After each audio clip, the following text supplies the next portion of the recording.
Hello students, आज हम लोग विश्व के इतिहास में क्रीमिया युद्ध के बारे में पढ़ेंगे। कल हम लोगों ने पूर्वी समस्या के बारे में पढ़ा, जिसके अंतर्गत हमने पढ़ा कि पूर्वी समस्या के प्रति यूरोपीय राष्ट्रों का क्या दृष्टिकोण था और उन्होंने किस प्रकार तुर्की साम्राज्य में हस्तक्षेप की नीति अपनाई अपने स्वार्थों के कारण, और किन परिस्थितियों में क्रीमिया का युद्ध हुआ, उस युद्ध से पूर्व की क्या घटनाएं रही जिसके कारण युद्ध की पृष्ठभूमि तैयार हुई।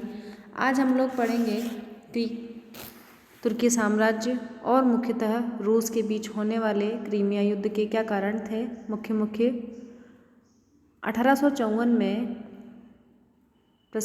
विश्व प्रसिद्ध क्रीमिया का युद्ध लड़ा गया, जिसके मुख्य कारण जो आपसे एग्जाम में पूछे जा सकते हैं कि क्रीमिया युद्ध के प्रमुख कारणों का उल्लेख कीजिए और उनके परिणामों या क्रीमिया युद्ध के महत्व के बारे में बताइए। तो उसमें आपको क्या लिखना है, उस दृष्टिकोण से हम लोग आगे पढ़ेंगे।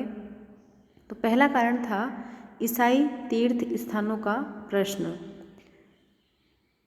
जेरूसलम जो था, जिसे हम ईसाइयों का पवित्र तीर्थ स्थान मानते हैं बच्चों, वो फिलिस्तीन में स्थित है। तो इस क्षेत्र पर तुर्की साम्राज्य का अधिकार था। 1535 से में क्या हुआ कि तुर्की के सुल्तान ने इन पवित्र स्थानों की देखरेख का कार्य कैथोलिक सन्यासियों को दे दिया और फ्रांस को तुर्की में रहने वाले जो कैथोलिक संप्रदाय के लोग थे उनका संरक्षक मान लिया। लेकिन जब 1789 में फ्रांस में क्रांति हुई तो फ्रांस ने क्रांति के बाद इन चर्च में रुचि लेना बंद कर दिया, जिसका फ़ायदा किसने उठाया? रूस ने उठाया। और इन चर्चों पर ग्रीक सन्यासियों का अधिकार हो गया और ग्रीक सन्यासियों का संरक्षक रूस को माना जाता था। इस तरह से रूस का प्रभुत्व यहाँ पर बढ़ा। लेकिन 1848 की फ्रांसीसी क्रांति के बाद नेपोलियन तृतीय फ्रांस के कैथोलिक जो लोग थे उनको प्रसन्न करना चाहता था। तो उसने क्या कहा, उनको प्रसन्न करने के लिए मैंने आपको बताया कि यहाँ पर काफ़ी संख्या में कैथोलिक लोग रहते थे, तो उनको प्रसन्न करने के लिए नेपोलियन तृतीय ने तुर्की के शासक से प्रार्थना करी कि कैथोलिक सन्यासियों के प्राचीन अधिकार उनको वापस से लौटा दिए जाएं। लेकिन रूस के जार ने सुल्तान पर दबाव डाला, तुर्की के सुल्तान पर, कि यथास्थिति बनी रहने दी जाए, ग्रीक जो चर्च हैं उन पर रूस का ही प्रभुत्व रहने दिया जाए।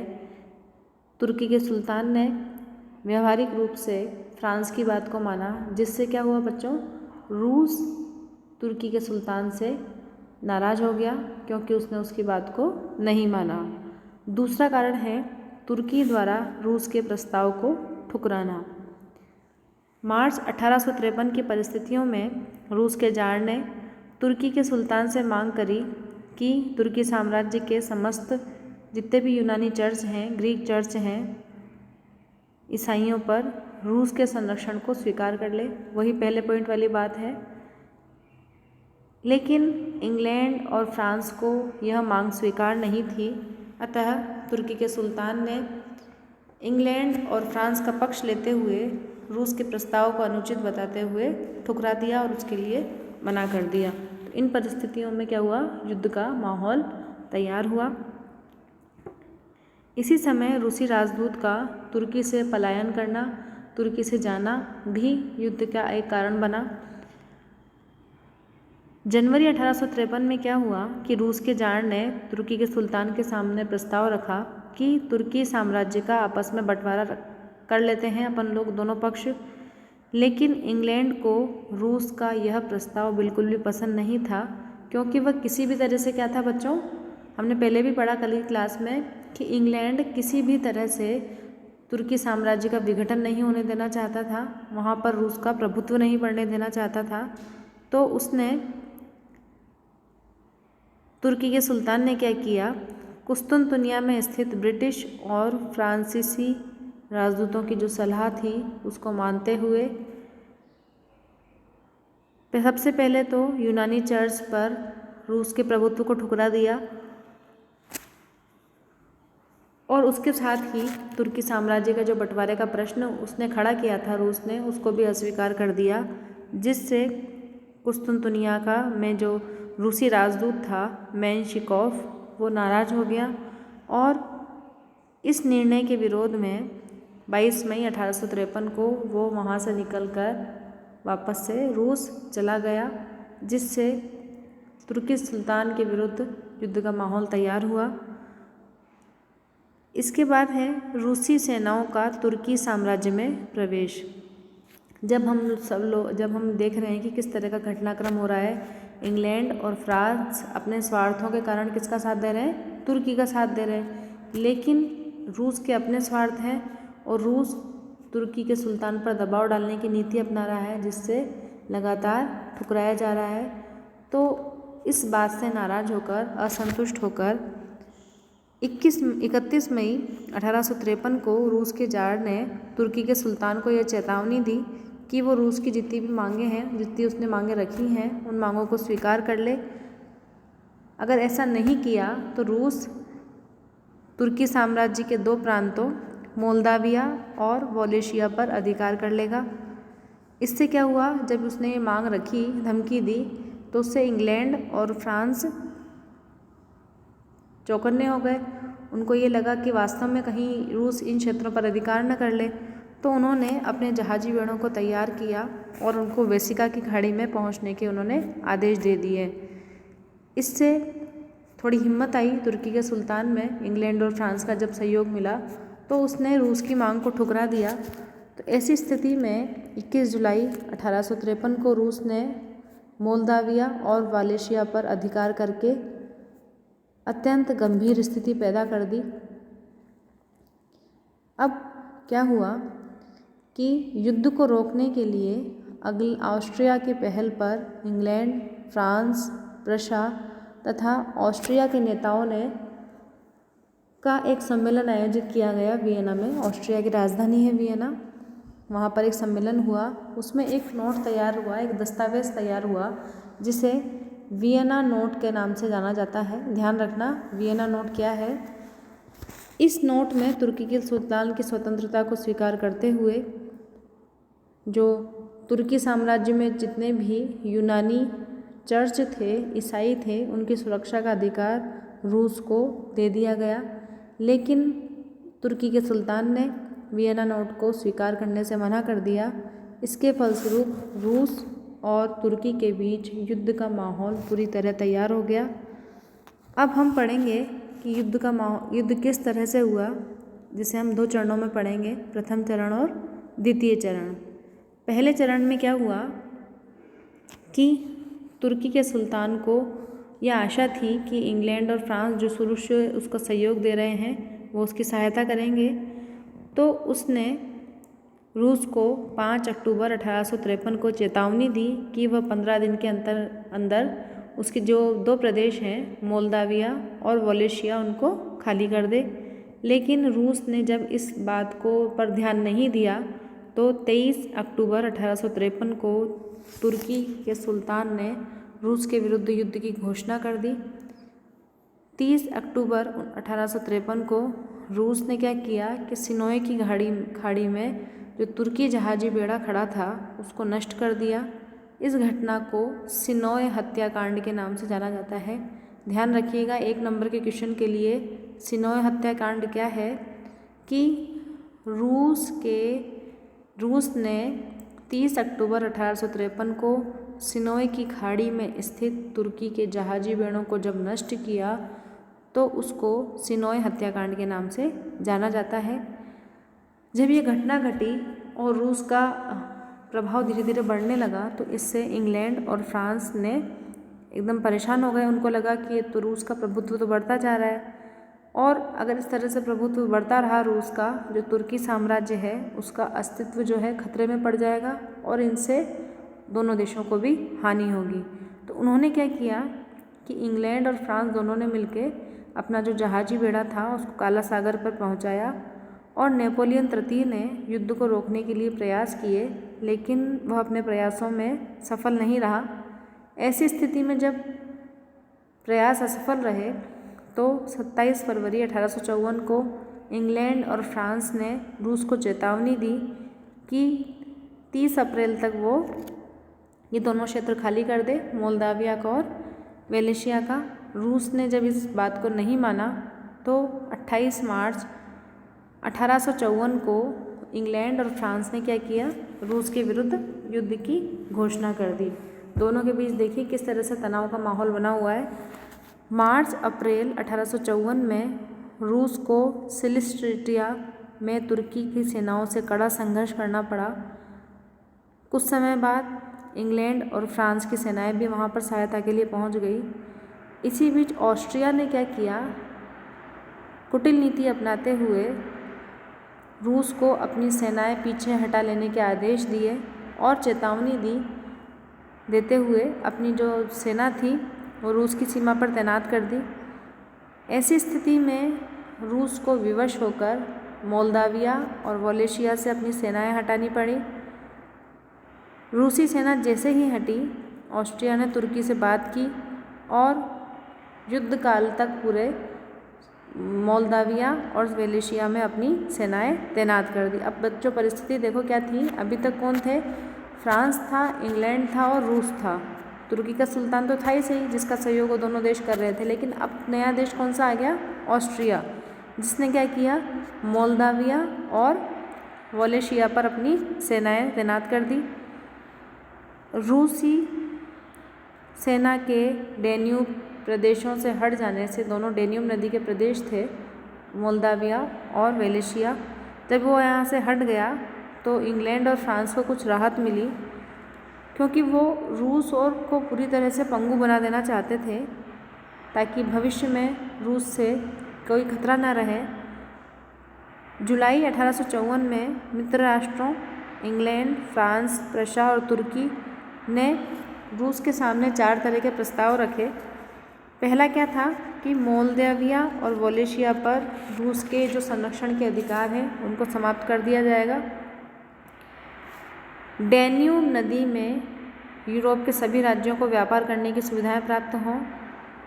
तुर्की की यूनानी जनता पर रूस अपने संरक्षण के अधिकार को त्याग दे और तुर्की की यूरोपीय राज्यमंडल में, तुर्की को यूरोपीय राज्यमंडल में क्या करें, शामिल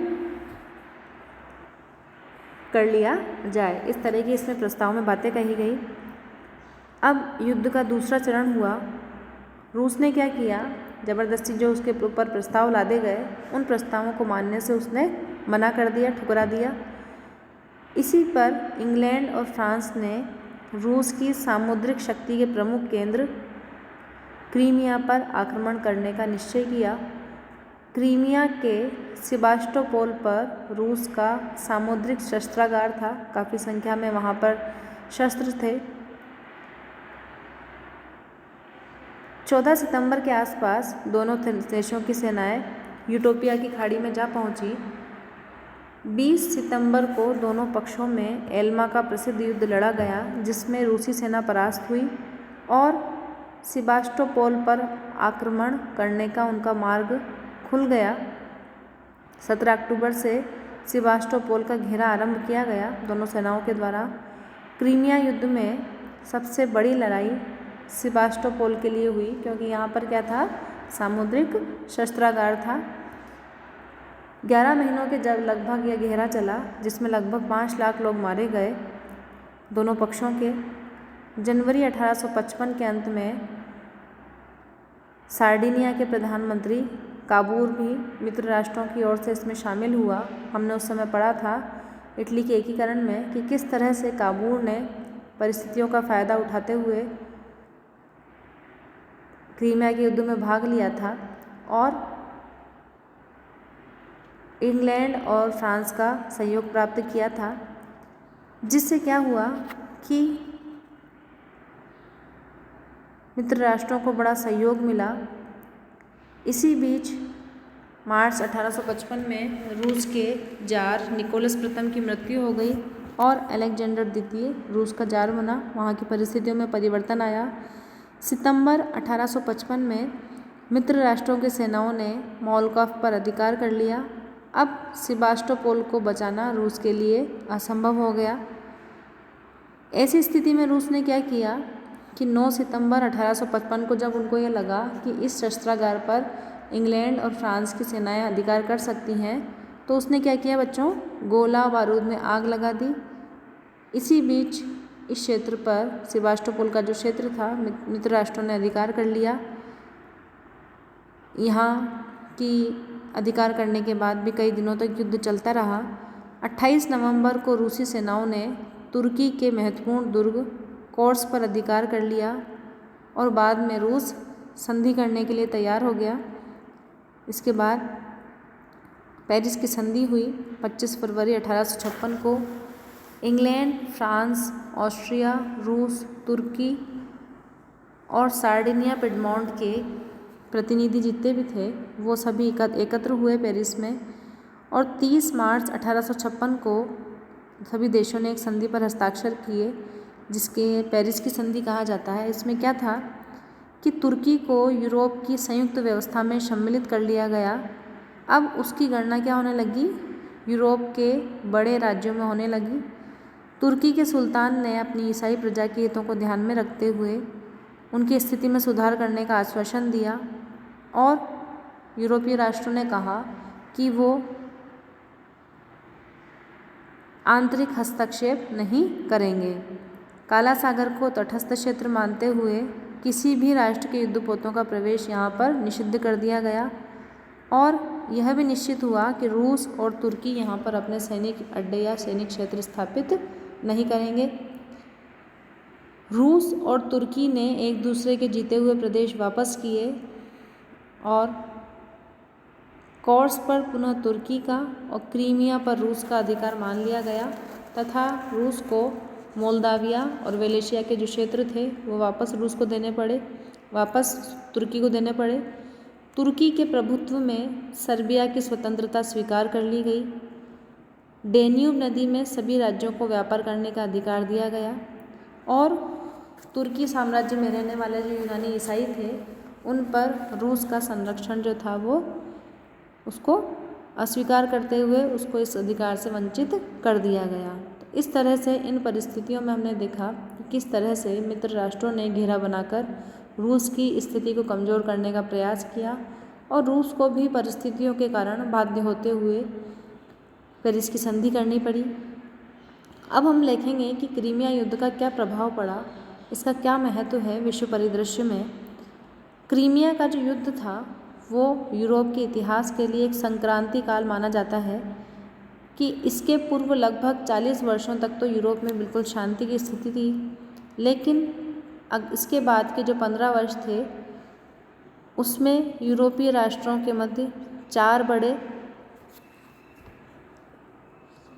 युद्ध लड़े गए। क्रीमिया युद्ध के बाद अब पारस्परिक स्वार्थों के कारण, मतभेदों के कारण, व्यापारिक उद्देश्यों के कारण यूरोपीय राज्यों का दृष्टिकोण परिवर्तित हुआ।